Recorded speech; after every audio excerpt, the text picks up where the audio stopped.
Madame, monsieur, bonsoir, c'est l'heure de votre rendez-vous quotidien avec l'actualité sur ATV, au sommaire ce soir. Le congrès des élus tiendra-t-il toutes ses promesses très attendues, notamment en ce qui concerne la question de l'évolution institutionnelle de l'île? Le rendez-vous se tient depuis ce matin et ce jusqu'à demain. Nous reviendrons sur le déroulé de cette première journée. Dans ce journal aussi, le statu quo après 2 mois de conflit à la SOR. La direction du délégataire de services publics de la distribution de l'eau dans le Nord était reçue aujourd'hui au siège de Cap-Nord.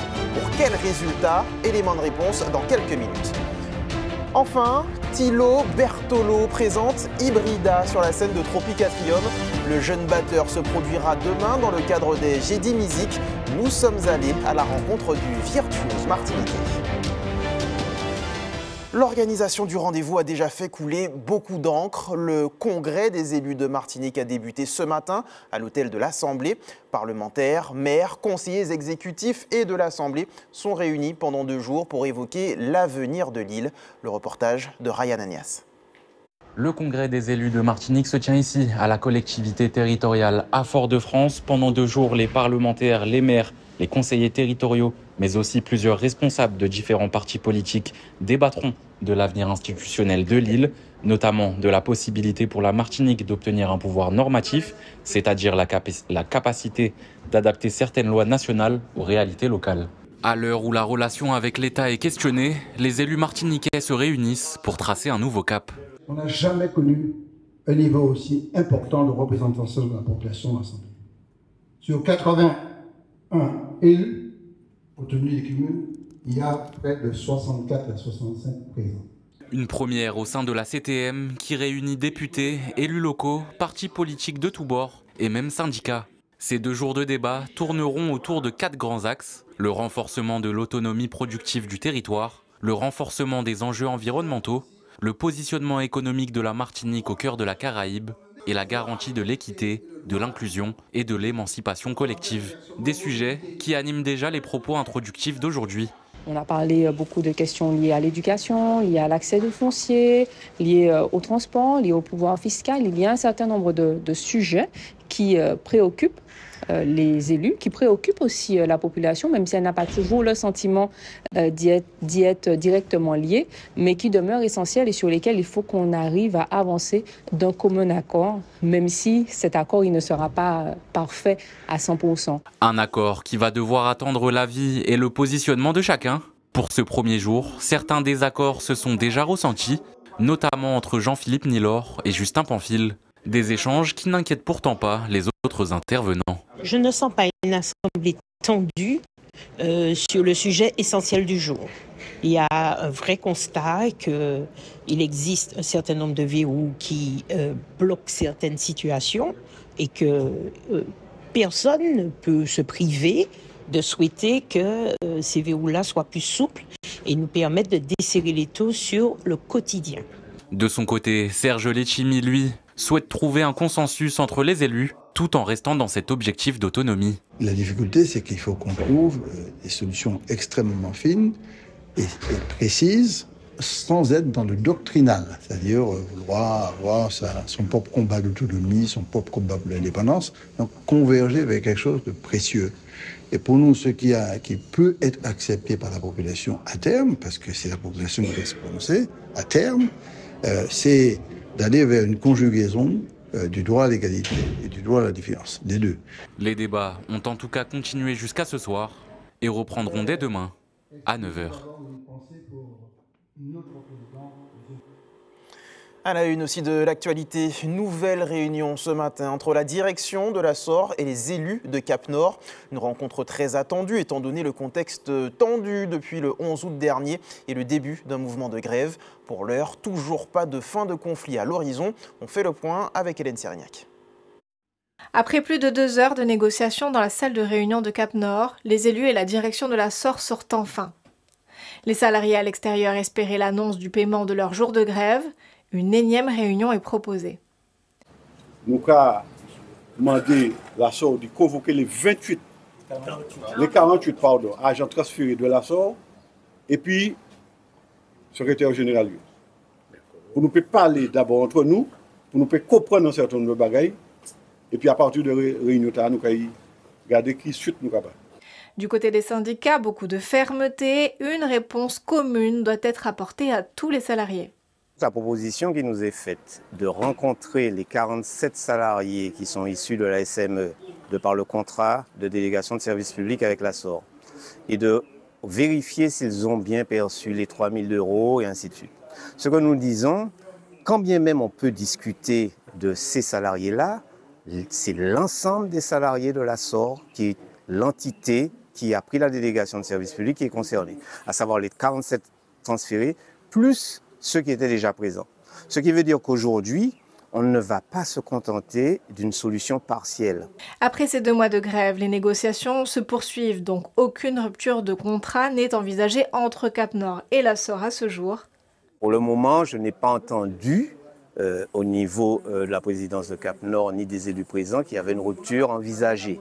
Il y a des éclaircissements à apporter sur la mise en œuvre du contrat de Cap-Nord et notamment la partie sociale.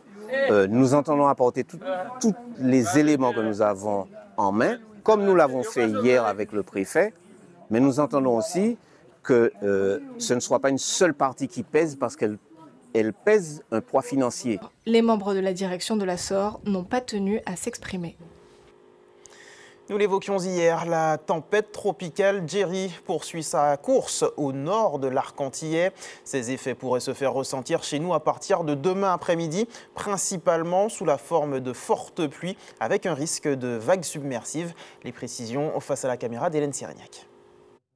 Alors en fait, nous avons actuellement sur le bassin atlantique la tempête tropicale Jerry qui commence à approcher de l'arc antillais, qui a actuellement une trajectoire nord-ouest et qui va véritablement approcher le nord de l'arc antillais, donc vraiment le nord des îles de la Caraïbe, à peu près pour demain, début de soirée, dans la nuit de jeudi à vendredi. Alors potentiellement, on peut s'attendre à parfois des fortes pluies qui peuvent emmener par des moments un petit peu d'inondation ou des glissements de terrain selon les endroits, d'autant plus qu'on a quand même connu plusieurs phénomènes avec des fortes pluies déjà, donc les sols sont parfois détrempés.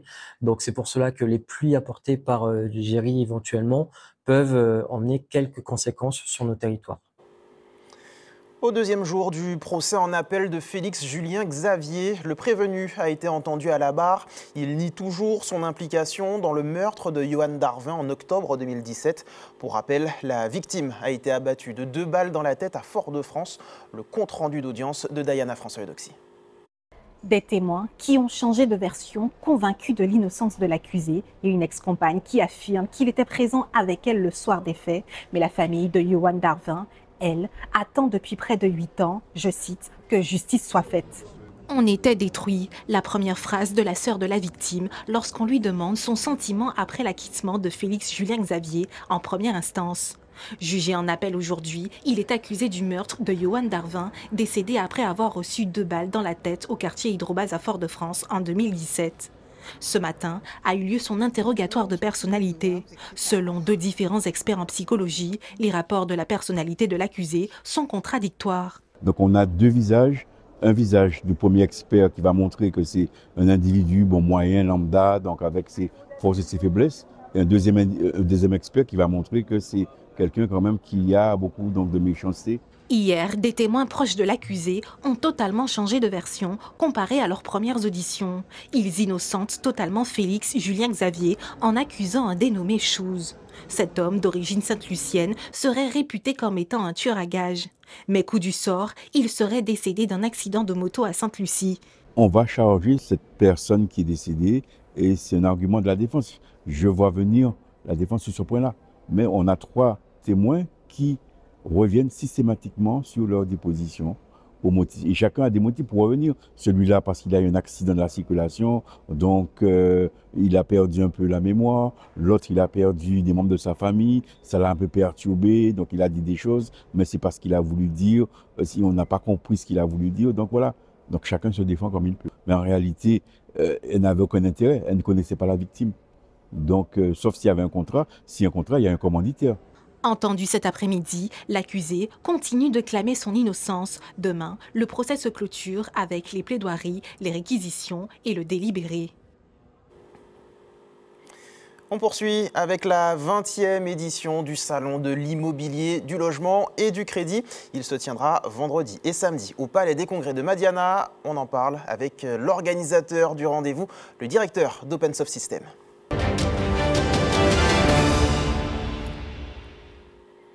Eddy Marajo, bonsoir. Bonsoir. Merci d'avoir accepté notre invitation. Merci de votre invitation. Alors ce soir, on ne parlera pas du congrès des élus ou du remue-ménage à la tête de l'État, quoique à l'aube de ce 20e salon et justement à la vue de cette instabilité politique, quelle est la réalité du marché en Martinique?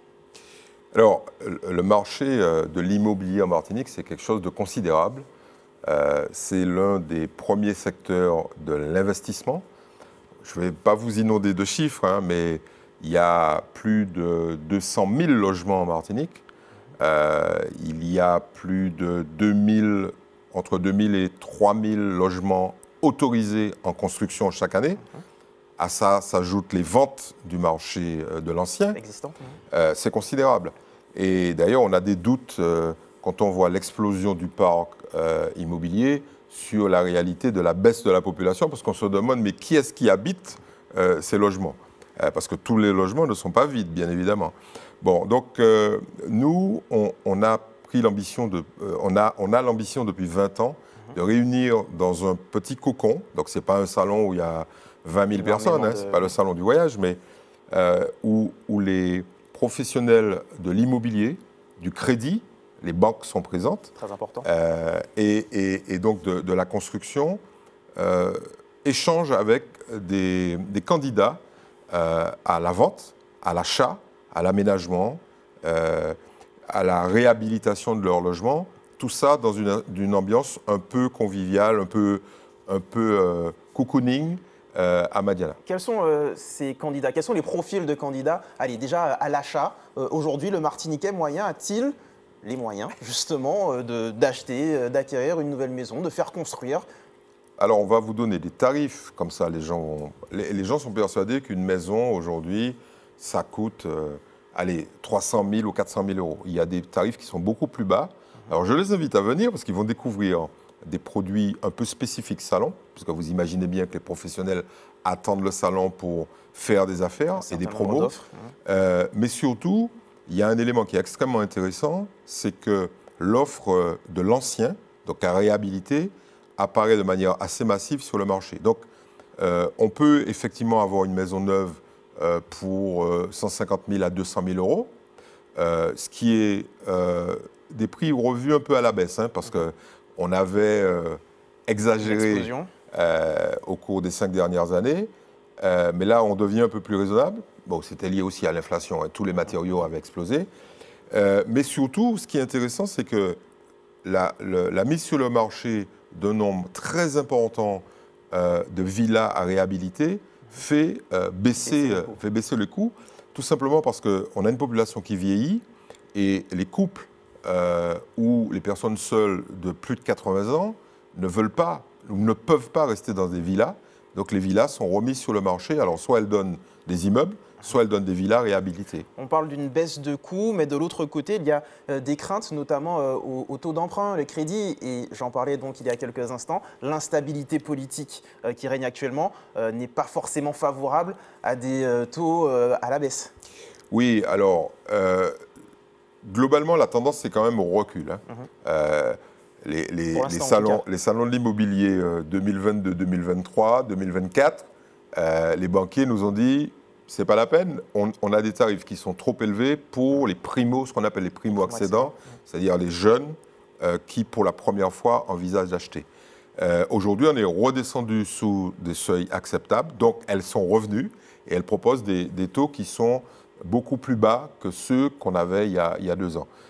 Qui est lié aussi à l'inflation. Hein. Alors, sur l'instabilité politique, je ne suis pas sûr que l'effet immédiat soit pour la Martinique, peut-être dans quelques mois, mais là, en tout cas, je vais résumer, il y a de très bonnes affaires à faire, surtout tout ce qui touche la réhabilitation. Alors, on a un panel extrêmement large de professionnels du réaménagement, de la réhabilitation, et je pense que c'est intéressant. Alors, on a surtout un partenaire qui s'appelle le CDAD, qui va répondre avec les avocats, l'ordre des avocats et partenaires, avec des notaires, avec un certain nombre de spécialistes de logement, à toutes les questions, notamment tout ce qui touche bien évidemment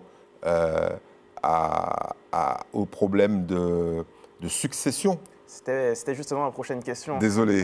Sur cette question de succession. On a beaucoup parlé de rénovation, ce qui veut dire forcément que des biens reviennent donc sur le marché, avec notamment une loi indivision qui a été promulguée il y a quelques temps. On en voit déjà les premiers effets? Oui, bien évidemment. Surtout que le règlement des successions remet sur le marché des maisons, des terrains, et il est clair que si l'offre augmente, les prix vont descendre. Il faut rappeler que dans certaines communes de Martinique, près de 80% du foncier est gelé à cause des problèmes d'indivision. Donc, venez nous voir, il y a des spécialistes qui vont répondre à vos questions. Donc, rendez-vous vendredi et samedi au Palais des Congrès de Madiana. 10h, 19h, Palais des Congrès de Madiana. Merci de votre invitation. Et merci de l'avoir accepté. Rendez-vous donc ce week-end au Palais des Congrès de Madiana pour la 20e édition du Salon de l'immobilier. Intéressons-nous à présent à cette matinée de sensibilisation et de communication organisée par l'association Singulière à l'AMEP aujourd'hui. Son nom sympathique, grâce à différents ateliers, filles et garçons ont pu en apprendre plus sur le cancer du sein et l'importance du dépistage dans la lutte contre ce fléau. Les détails recueillis par Diana François-Edoxy. On a fait une vente de rubans ainsi que de bracelets auprès d'une grande multitude de la communauté scolaire, l'administration, les élèves et les professeurs. C'était de faire une journée sympathique, c'est de sensibiliser les jeunes à savoir comment éviter le cancer du sein, savoir quelle palpation faire pour savoir si on a, etc. Je n'étais pas vraiment au courant du fait que les hommes aussi pouvaient être touchés au niveau du cancer du sein. Donc j'ai quand même appris des choses grâce à l'association Singulière, évidemment. Je pense que c'est quand même bien d'expliquer à hommes et femmes le besoin du coup de se faire dépister. Nous travaillons avec des spots que nous avons tournés au sein de l'association Singulière, des spots de vie d'une femme ayant eu le cancer du sein, qui parle de l'annonce à son enfant, d'une femme qui travaille, d'un couple dans son intimité. Et ces supports-là nous permettent justement de déclencher des questions, de déclencher des réactions de façon à échanger sur tout ce qui se passe durant le traitement du cancer du sein. Pour nous, c'est très important, ça nous permet de parler de prévention, de parler d'autopalpation, puisque ça reste un public très jeune. Et plus l'information est donnée suffisamment tôt, et plus l'information sera partagée. Il est l'un des batteurs les plus prometteurs de sa génération. Thilo Bertolo mêle jazz, culture créole et influence urbaine avec une virtuosité rare. Lauréat de nombreux prix, il se produira demain soir sur la scène de Tropicatrium. Ryan Anias est allé à sa rencontre.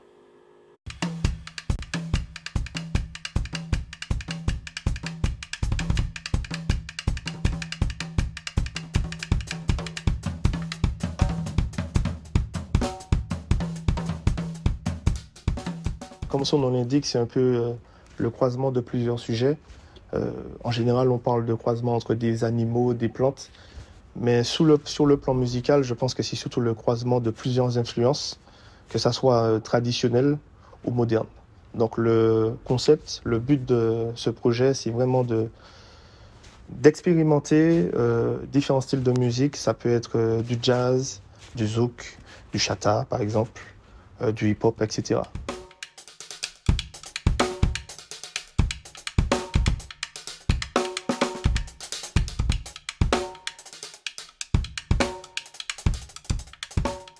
C'est clair qu'il y a de l'attente, il y a de la ferveur. Je pense qu'il y aura pas mal d'émotions, puisque en ce qui me concerne, c'est mon premier projet en tant que leader.